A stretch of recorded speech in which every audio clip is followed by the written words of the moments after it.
So Tom Baker's very first story, Robot, is a good episode. It's a good episode. It's not a great episode. I wouldn't say it's an all-time classic. There are better episodes. I keep saying episodes. I mean to say story, but like I was raised on the omnibus versions of this series, so for me, the stories were episodes. Like Robot was just the Robot episode. You know, The Ark in Space was an episode. So forgive me if I keep calling these 4-part or 6-part stories episodes, but you get what I'm saying, all right? Anyway, Robot, Tom Baker's first story. Good story. Not great story. Not the best Doctor Who story ever. Definitely not a bad Doctor Who story. It feels very much like an episode. It seems very much like a story that you would find smack dab in the middle of a Jon Pertwee season. You know, it's not a slam bang opener. It's not a big finale.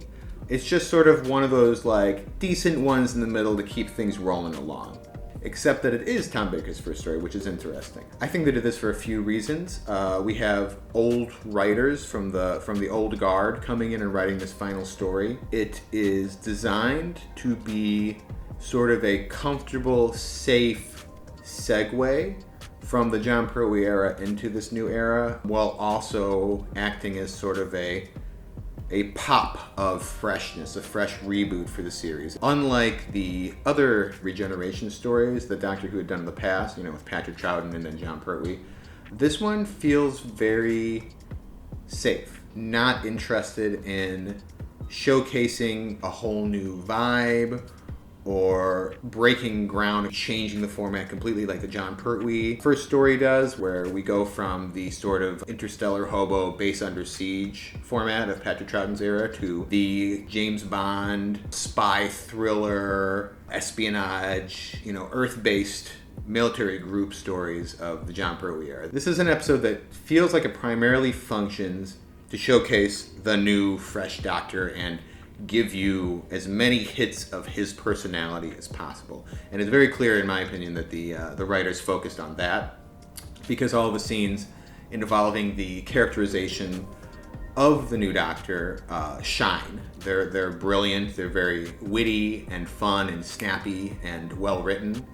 And the rest of the story, the plot involving the robot and these think tank people, is very cut and dry, very paint by numbers, and I dare I say even a little bit undercooked in some places, which I'll get into. The good is definitely Tom Baker. I mean, he knocks it out of the park. In his first real scene, aside from when he briefly wakes up and says a little bit of nonsense, he's, you know, recovering from the regeneration, brain scrambling and so forth, he pretty much gets over that really quickly. Unlike Jon Pertwee, who spent half of his story either bedridden or stumbling around, you know, not saying anything. Tom Baker is a live wire of energy and charisma and wildness.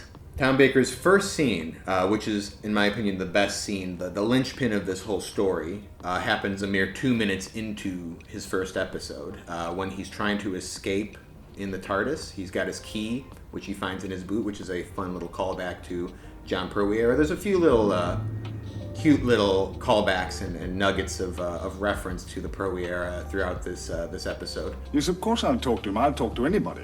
Hello? I'll speak to anyone. His confrontation with Harry is just brilliant. It's perfect. It's kind of incredible how fully formed Tom Baker's Doctor is right off the bat. In the span of, I don't even know how long the scene is, like 80 seconds or something, he showcases a huge range of emotions and styles. He showcases a lot of his little tics and foibles and character-specific, anachronisms that he carries through the whole entire run of his era. And I think this is probably because he's kind of just playing himself, and he probably does all this stuff in real life. I don't really rate my acting, but my Doctor Who was entirely Tom. It was just Tom. I wasn't acting, and it just fell into my lap, you know. And they said, "How are you going to do it?" And I said, "I don't know."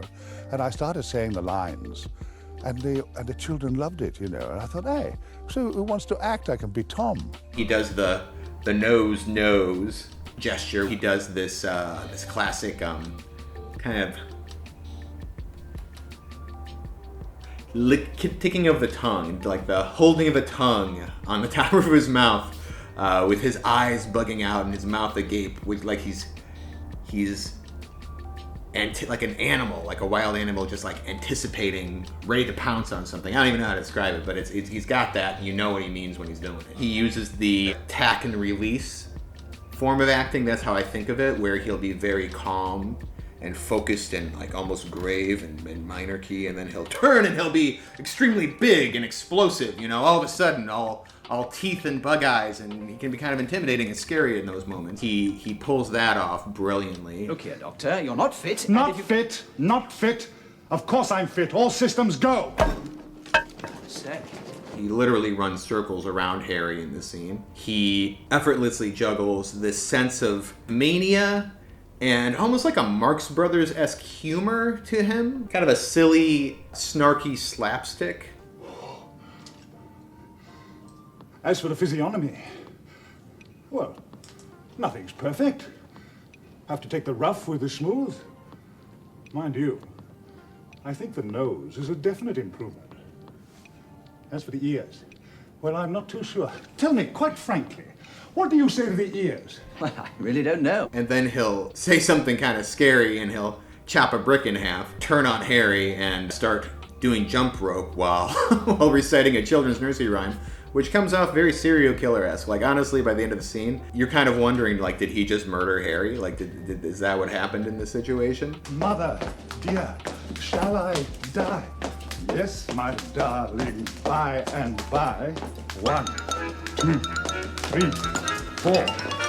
But no, he just beat him up and hung him upside down in a closet, so no big deal. And then, of course, he delivers the immortal line that really, I feel like right off the bat, kind of cements him as the Doctor in my mind, which is... You may be a doctor, but I'm the doctor. The definite article, you might say. Look here, Doctor. brilliant. It really just cements him as the Doctor. He claimed it. He walked in, he claimed the title, and he walked out the door with it, right then and there. Tom Baker hits the ground running. He feels like his version of the Doctor right off the bat. It's a brilliant showcase for Tom Baker, and that's really the big plus, the big up that this story has. The other thing that makes the story strong and enjoyable to watch overall is that it has such a solid bench of supporting cast. It's got a bunch of characters who have already been on the show and have proven themselves to be some of the best and most beloved characters in the series history. You got the Brigadier.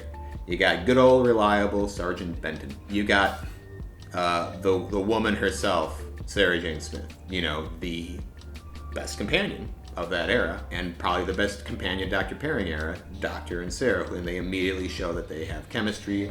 They're really cute together. Their first few scenes are fun. Their final scene is lovely. She's the heart of the story. If it weren't for her subplot with the robot, with her empathizing with the robot, and the robot being sort of corralled in or halted from doing some of its more heinous things because of Sarah's influence on him, this story would be pretty empty, really. So, you know, props to Elizabeth Sladen and Sarah Jane Smith for bringing exactly what a great companion needs to bring to the story, which is the heart and the human element of it. That was a cruel thing to do. Cruel? It isn't human, you know. It has no feelings. Oh, it's got a brain, hasn't it? It walks and talks like us. How can you be sure it doesn't have feelings, too? Tom Baker is a great, bizarre, alien dude. Very clearly an alien. You know what I mean? Like that. But when he's changing outfits and he just thinks dressing like a Viking or dressing like David Bowie from Ashes to Ashes is as normal as dressing like a Bohemian with a long scarf. Like, all that's legit to him. And I totally buy that with this incarnation of the Doctor. He immediately has chemistry with the rest of his cast, particularly Elizabeth Sladen as Sarah Jane Smith. They click right off the bat. They have a nice rhythm together. His energy with Harry is fun. They start right off the bat, the little bit of him disliking or teasing or looking down on Harry while also obviously kind of being affectionate and liking the guy enough to, you know, kidnap him at the end and take him along into the TARDIS. I mean, because Harry's a charming fucking guy. I mean, he's a bit old-fashioned, as Sarah says, but he's a charming guy. I love Harry. I say, me? Why not? Your chance to be a real James Bond. There's a lot of crackling dialogue. They do a great job of establishing the relationships and the chemistry between the new cast that they're trying to build and warm you to. The dynamics between Sarah and Harry, there's even just little drips and jabs of their dynamic that's fun. The way that she tells the Brigadier that he's a bit old-fashioned for her, and she doesn't want him to come with on the TARDIS. And I think does he call her old thing in this story? I don't remember, but that's a running gag that's pretty hilarious. James Bond. The one thing that's a little bit of a bummer, in my opinion, is that the Brigadier and Tom Baker don't really click that well. And that's a real shame. It's kind of sad because, you know, the Brig and the Doctor, they were like the best of chums. By the end of the John Pertwee era, you really felt that they were good, close friends. You know, they had a warmth to them, like an ease of conversation. And it was fun, the dynamic of having this kind of stuffed shirt, officious military man being such warm, close friends with this intellectual vagabond. Space wizard was a really great dynamic and one of the big strengths of the Pertwee era. But right here in this first story, even though we're seeing the Brig and the Doctor with each other, it feels just like the energy isn't there. They're fine together, but it almost feels like they're just more like co-workers, you know? Kind of hashing it out together, trying to solve a mystery, rather than the warm, close friends that they've become over the past 5 seasons. They make attempts, you know, like first scene where he's like, he recognizes him, he's like, oh, Brigadier Alistair Gordon Lethbridge-Stewart. you know, and he's like, gives him the handshake and the big smile. I'm like, oh, that's cute, that's nice, he's really happy to see him.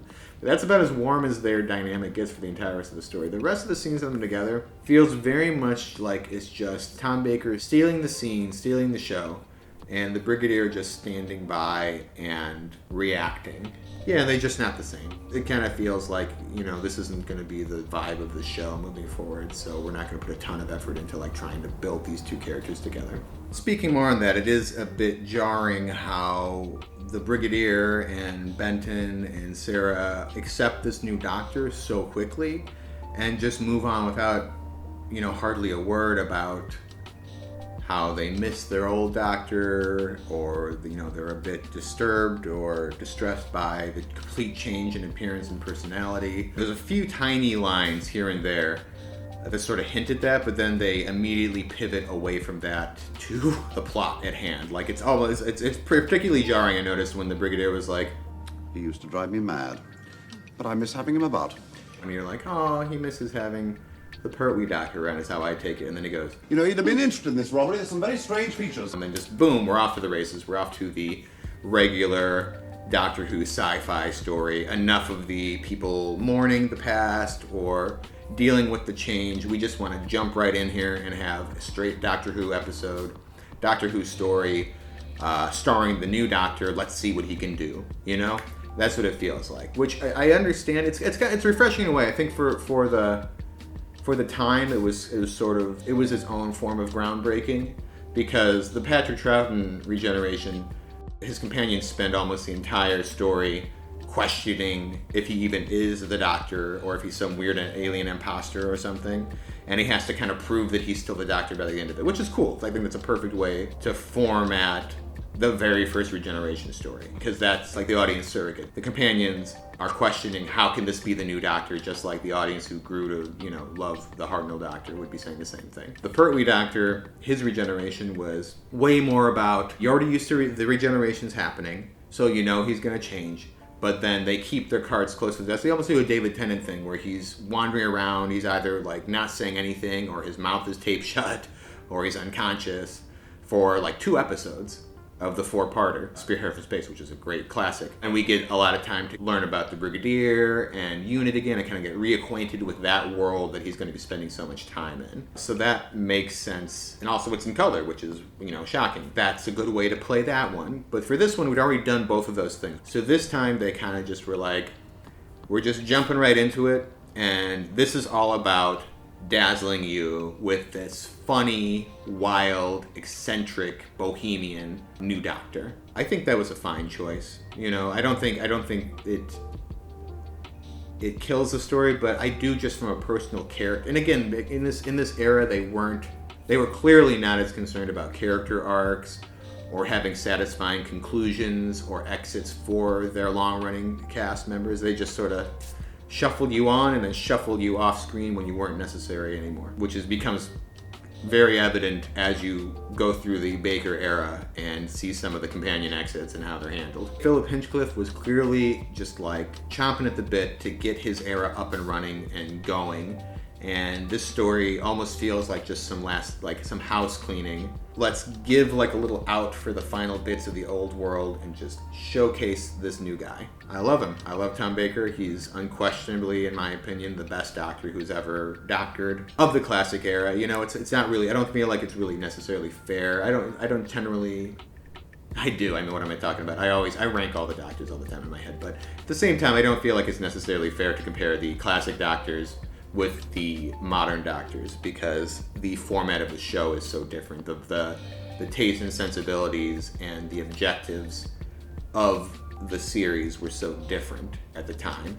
He's perfect for this time period. He's the perfect mid-70s doctor. We'd had the aristocratic old crotchety Victorian dressed gentleman. We've had the chaplain-esque cosmic hobo, which I honestly, Tom Baker's characterization owes a lot to the Troughton era doctor. The Troughton era doctor really introduced the doctor playing the fool, you know, to keep his enemies off guard while he's secretly scheming. He can seem very silly a lot of times, but then he'll unleash like a really poignant or serious speech or show how wily he is, just like on the turn of a dime.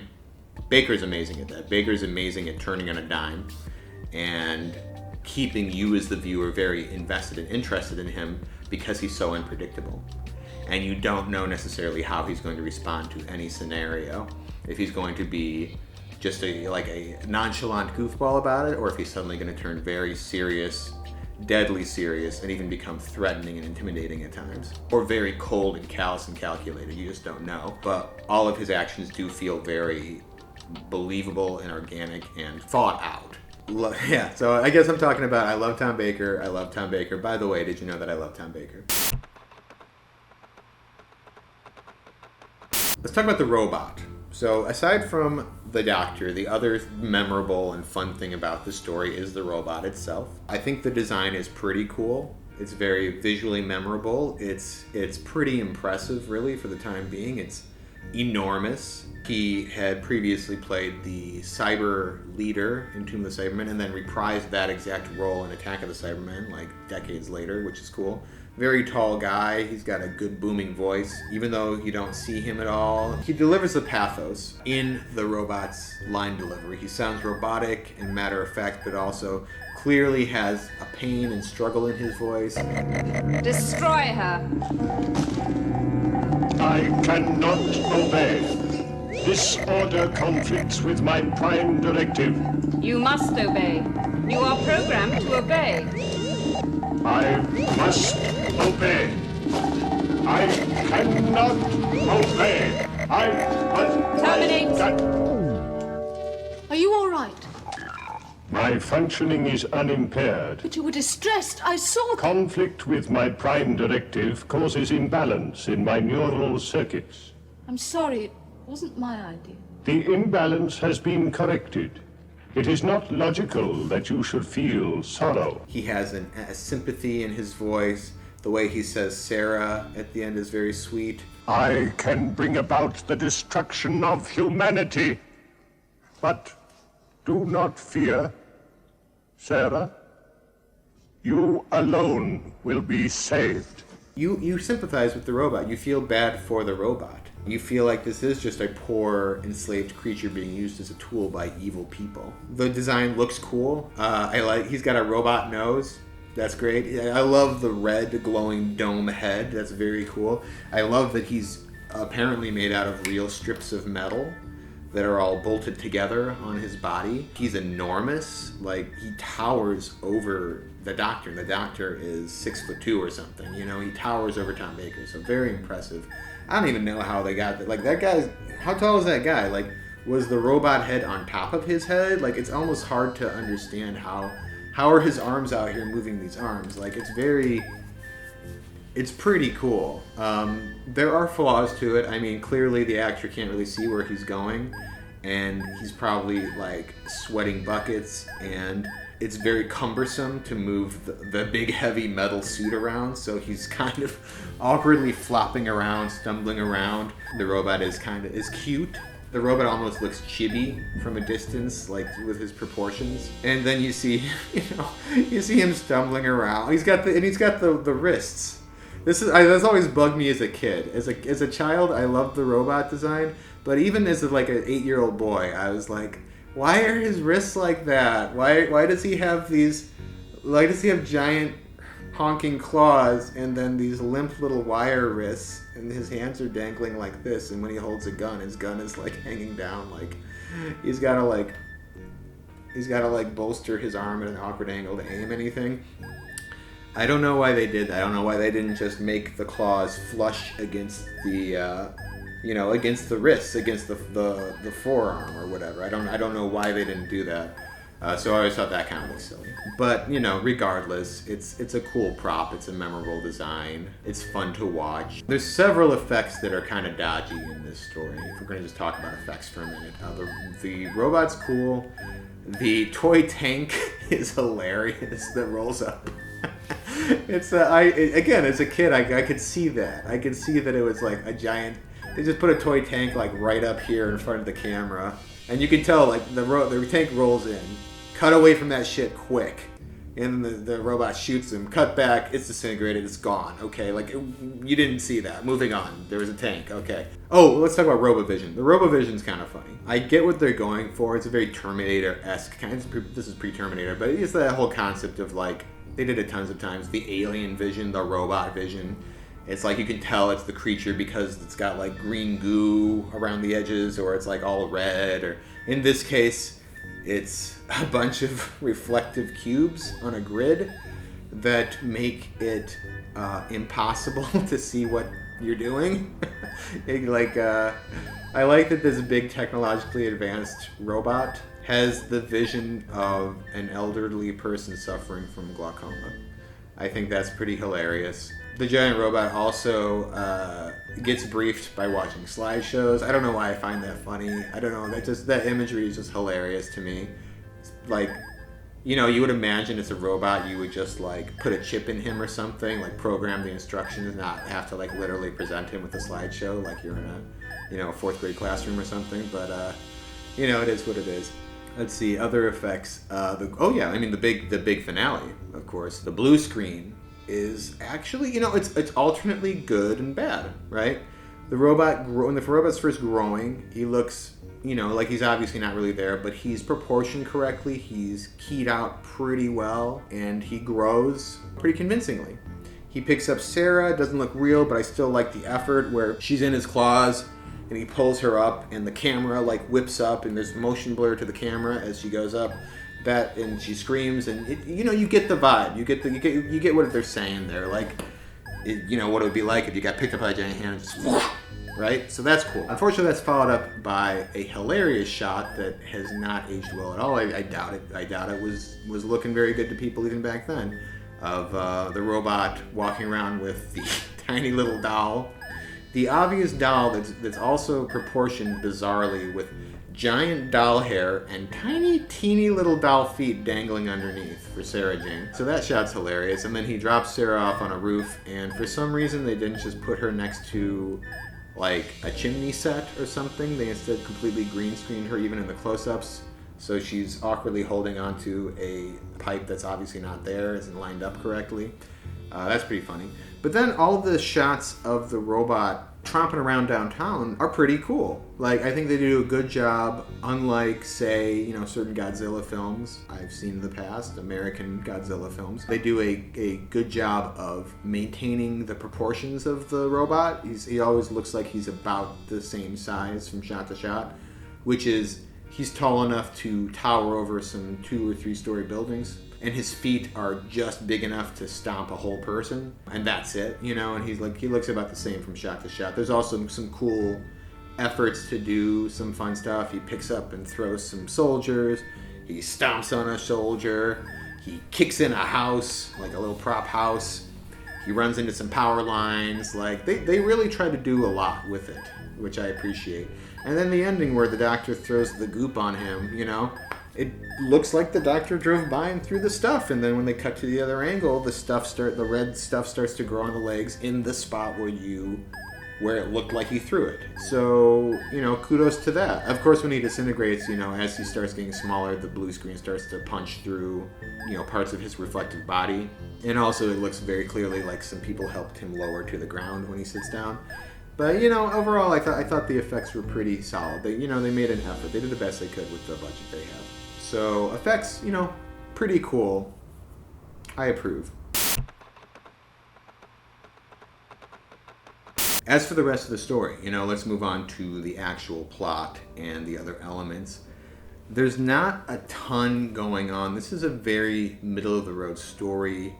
The coolest thing about it, aside from the Doctor, of course, is probably just the robot. I do empathize with the robot. I feel bad for the robot. So, you know, props to that. Way to go. You guys got that right. Which is why I'm a little disappointed with how the story ends, because I feel like the best Doctor Who stories take a science fiction concept and intertwine it with a relatable human theme. An idea of like man tampering with technology he doesn't understand can lead to folly. What is the cost of wanting to live forever? What happens when an entire society becomes so desperate that they turn to wholesale genocide and bigotry in order to, in their minds, survive? These are very human concepts. These are very relatable things. And then you tie that to a bug-eyed alien, and ideally all of that dovetails together by the end of it. Robot, on the other hand, it plays with some interesting themes, some interesting ideas. The idea of what makes a human human, what's the line between a technologically advanced robot or an AI and a real human soul, human emotions, human feelings. It plays around with the idea of, you know, groups of people who consider themselves to be morally or intellectually right or superior to everyone else, and then trying to violently oppress or enforce their will onto the rest of humanity. There are seeds, there are elements of relatability and human stories, human conflict within the story, but they feel very much like they're undercooked, underexplored, almost just window dressing, because that's what Doctor Who does, to kind of be the background while the big show is showcasing the new Doctor and his persona and his personality and how he vibes and bounces off everyone and how he could be heroic and save the day. It makes the whole theme they're going for feel very much like an afterthought. And because of that, it's a very middling story. It has two big issues that I have a problem with. The first is the under-exploration of the themes, which I just mentioned, and the second is the amount of conveniences, coincidences, and contrivances. For example, the Brigadier and unit are investigating mysterious robberies and murders that are occurring. Something is busting into these supposedly impenetrable fortresses and stealing top secret technology and plans. At the same time, purely by happenstance, Sarah Jane Smith really wants to get a guest pass to go interview the people at Think Tank. Not because she suspects that they're involved with this robot thing, she just really wants to interview these people for some reason. So she goes there, and again, keep in mind she's not suspecting these people of any nefarious wrongdoing. She's not there undercover on a mission to like dig up information related to the investigation with the robberies. She's legitimately just there because she wants to get an interview with these people. But even as soon as she gets there, she's immediately somewhat antagonistic to them, and then she decides to just barge into a door that says off limits.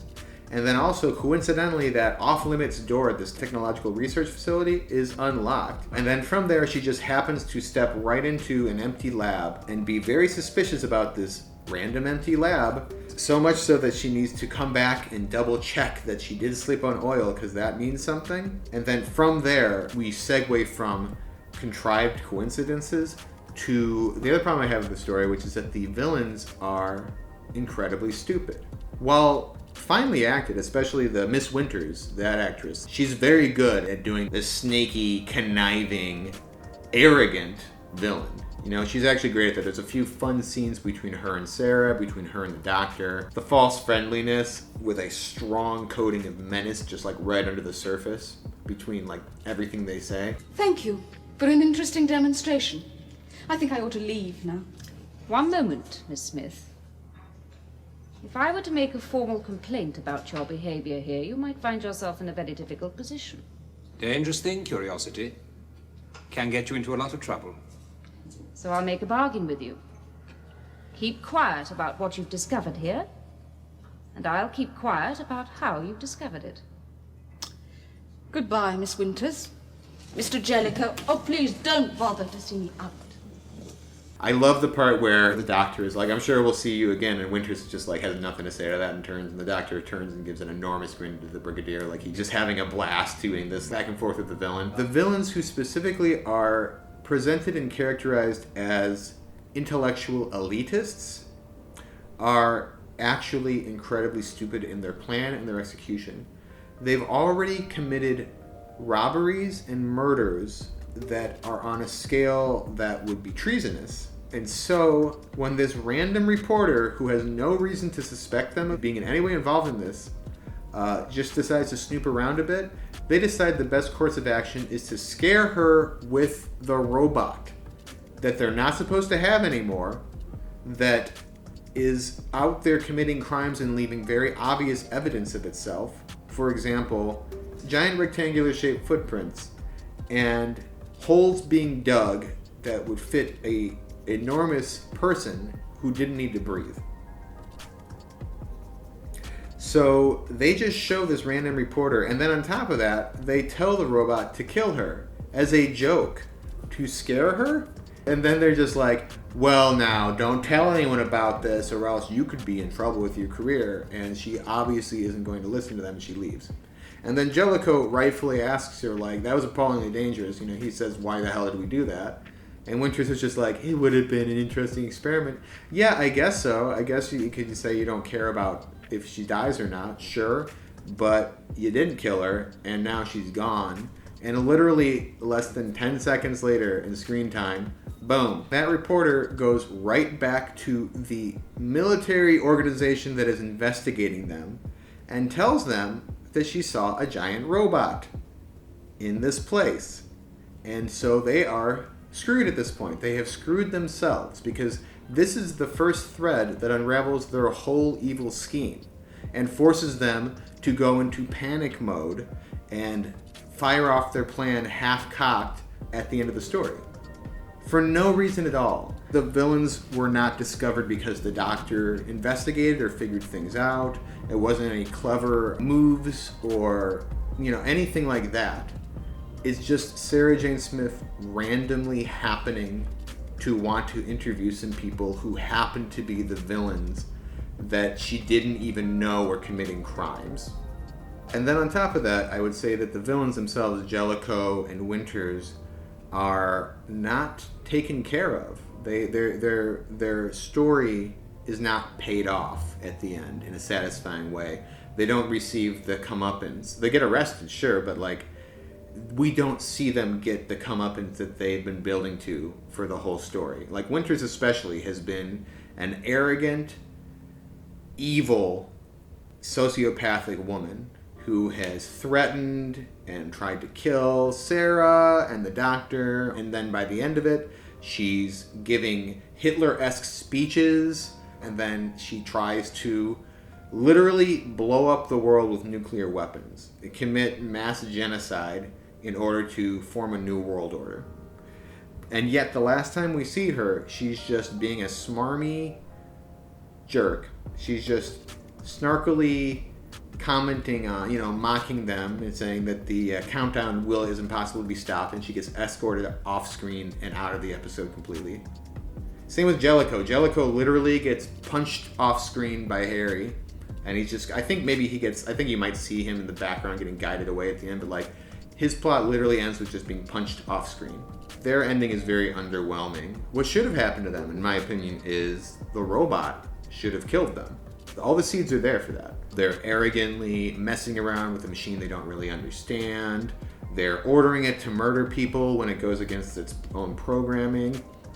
And the robot is slowly coming around through talking with Sarah to realizing that these people are evil and that it shouldn't follow these people's orders, right? So, what I think should have happened, and this is so easy, it's like right there in the plot. Sarah and Harry, when they're hostages, and Winters says, we don't have any, extra mouths to feed, there's no reason to keep these around. She should have ordered the robot to murder Sarah, specifically because she wants to prove to Sarah that the robot does not have empathy. The robot does not have human emotions. The robot is just a tool to be used by her, right? So she should have ordered the robot to kill Sarah. The robot should have had an enormous conflict about that and then refused to kill Sarah and then instead freaked out and killed Winters and Jellicoe. I think that would have been a much more satisfying, much more appropriate ending for those villains. But instead they're just shunted aside and forgotten about in the final act. All of the plot lines in the story are somewhat undercooked, somewhat of an afterthought to the presentation of the new Doctor himself. And I think those two villains suffer the worst from the underwriting of the story. I guess I could talk about Kettlewell for a second. There seems to be a very large rat about, Brigadier. Rat? Perhaps you should employ the services of a very large cat. I'm afraid I can't help you, Miss Smith. I don't know why you came to me. I'm just a large cat. He's giving a very fidgety, over-the-top, distracted, scatterbrained scientist performance. I think he's fine. I think he's good. I think his hair is insane. I'm convinced he's the inspiration for Steve Brule of Brule's Rules, if you've ever seen that, John C. Reilly. He has some kind of poignant moments when he talks about the robot and how he felt like he was killing his own son when he ordered it to be taken apart. It was the last project I worked upon before I decided to leave. I gave orders for him to be dismantled. It was like putting my own son to death. I thought it was for the best. His power, his capacity to learn had begun to frighten me. But it wasn't destroyed, was it? I don't know. And then he has he's a little squeamish, gets second thoughts, gets cold feet about blowing up the world. He has his roles to play. He has a few good moments. Going back to the themes, I feel like there's a seed of what I like in the best Doctor Who stories, which is where the thematic elements and the sci-fi elements dovetail at the end together and play off of each other. They're heading that direction because the robot does kidnap Sarah. Sarah is the heart of the story. Sarah is the one who sees the humanity in the robot and causes the conflict in the robot's emotions. And you think it's going to be this big moral kind of debate between, some maybe involving the Doctor, maybe not, but between Sarah trying to convince the robot not to destroy humanity and the robot arguing why humanity deserves to be destroyed. And we get a few lines of that. And then the brig shoots him with the laser and he turns into a giant kaiju and starts destroying downtown. And that looks cool. I think the special effects are really cool. It's a fine action set piece, but it really kind of throws the themes and the concepts of the story out the window to just have an action sequence. Sarah is completely sidelined at this point. She gets picked up and King Konged down the street and just dropped off on a rooftop and has no further involvement in the story from that point on.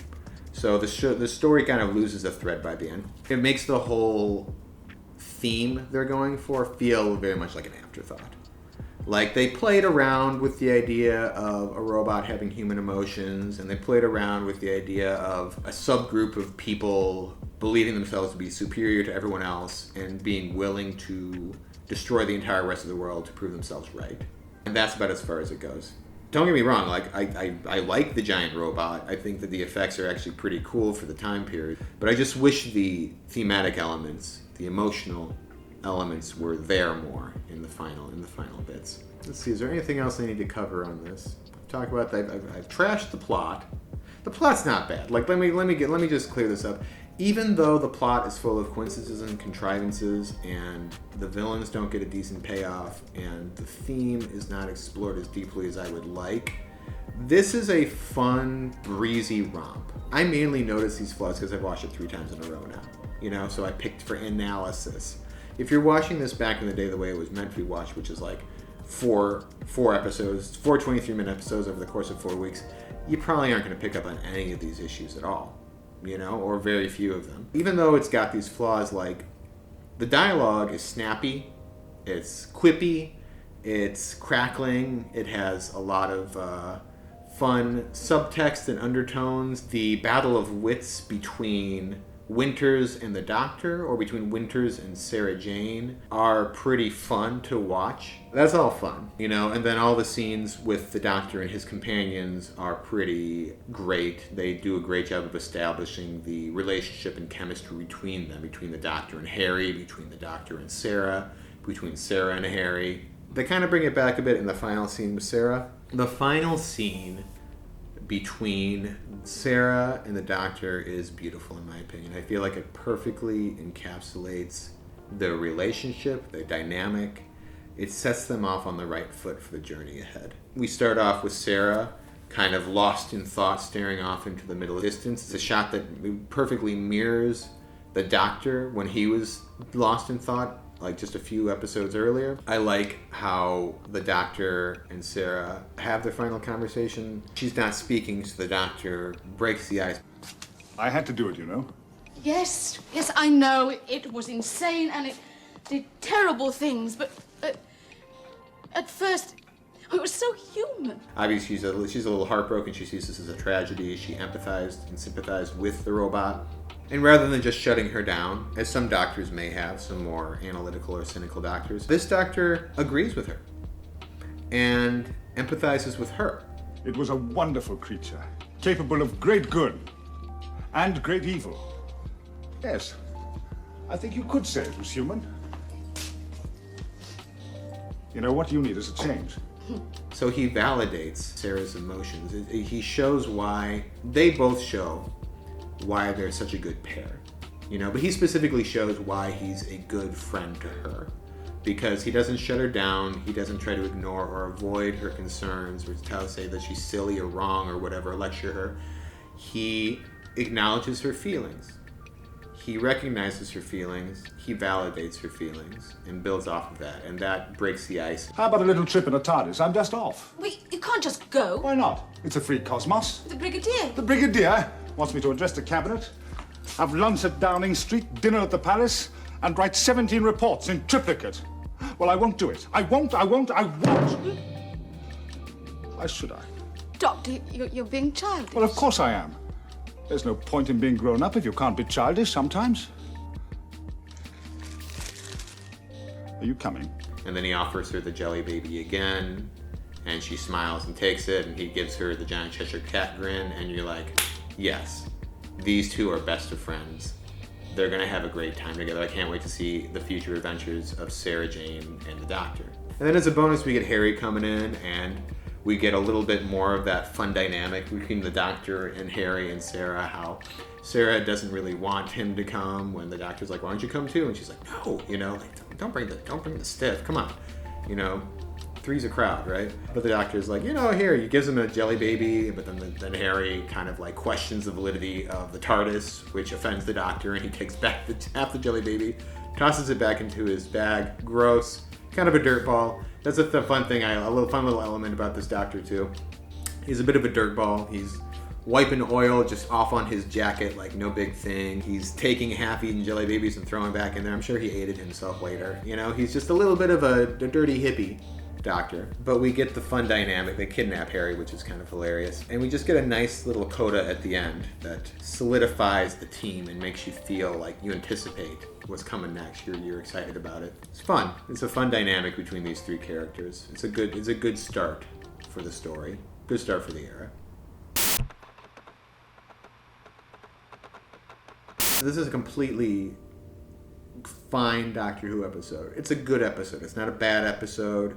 It's not a weak episode. It's not an annoying episode. It's a solid episode. One thing I give it credit for is that pacing-wise, it's very snappy. It's very moving along. At times it's moving along, you know, quickly to sort of paper over its thin plotting, but it feels like it's very much just trying to get you from one fun scene with the Doctor bouncing off of somebody to the next. You know, you got Doctor and Harry, and then you got the Doctor and the Brigadier, and then you got Doctor and Sarah, and then you've got Doctor facing off against Winters, and then you've got the Doctor and Sarah again, and then you've got the Sarah and the robot. Everything is just rolling along. You know, there's not a lot of fluff. It doesn't drag.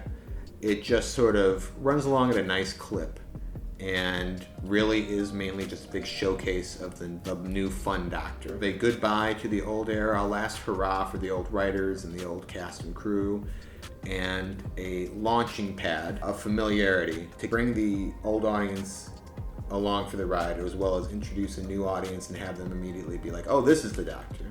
This is his story and his adventures. We launch off of this into what is truly the Hinchcliffe era, you know, which is the next story, Ark in Space. And we move on from the warm familiarity of the Unit family and James Bond-esque spy shenanigans and so forth, to the interstellar bohemian, the gothic horror era, the era of moody music and moody lighting and very horrifically tinged reactions and performances, and some more heady, trippy concepts. Moral stakes, and it's really awesome. So I'm really looking forward to that. Overall, yeah, this story's good, not great, completely fine. Solid B. I give this story a B. It's not an A, it's not a C, it's not a plus or a minus, straight B. Straight B, mostly bolstered by the Fourth Doctor and Tom Baker's ability to immediately step into the role and fully solidify and establish and command and take the mantle of the Doctor and just walk away with it, you know, right off the bat. And of course, him establishing his great chemistry with his companions, particularly Sarah Jane. So it's a fun, solid first outing. I'd recommend it to people if they've never watched classic Doctor Who and they want to find a starting point and go forward chronologically from there. I think Robot's a great start because it's the start. It's a fun, easy start to what becomes an excellent season and then a fantastic era. This is a fun, good first story, and then the second story is a classic. I think it's one of the best Tom Baker stories, if not one of the best stories of classic Doctor Who ever. And then you just get at least a few bangers in this season. Some good stories and some bangers. Ark in Space is next. I gotta admit, I'm really excited about this one. It's one of my favorites. It's one of the episodes that I feel like the most fully embodies what I was talking about in my intro video, if you saw that. The concept of stories that have a limited budget and kind of chintzy special effects, but the actors and the directing sells the stakes and the horror and the reality of the situations so well that you can't help but get swept up in it. And if you're a kid, it almost feels like you are playing, you know, make-believe with the actors on screen. Like you are all together participating in imagining and believing that the green bubble wrap blob is really a big, supernatural, monstrous alien creature, you know? It's that this story embodies that, and I love it. I love the story. I wouldn't change anything about it. There's some amazing speeches. This is the first story where you get some truly iconic and amazing speeches from the Doctor. It's got a cool, heady, human theme to it, and it's just great. So look forward to that. Look forward to watching my next review coming as soon as possible, as soon as I can get it out there, of the Doctor Who classic, Ark in Space. Until next time, Kay signing out.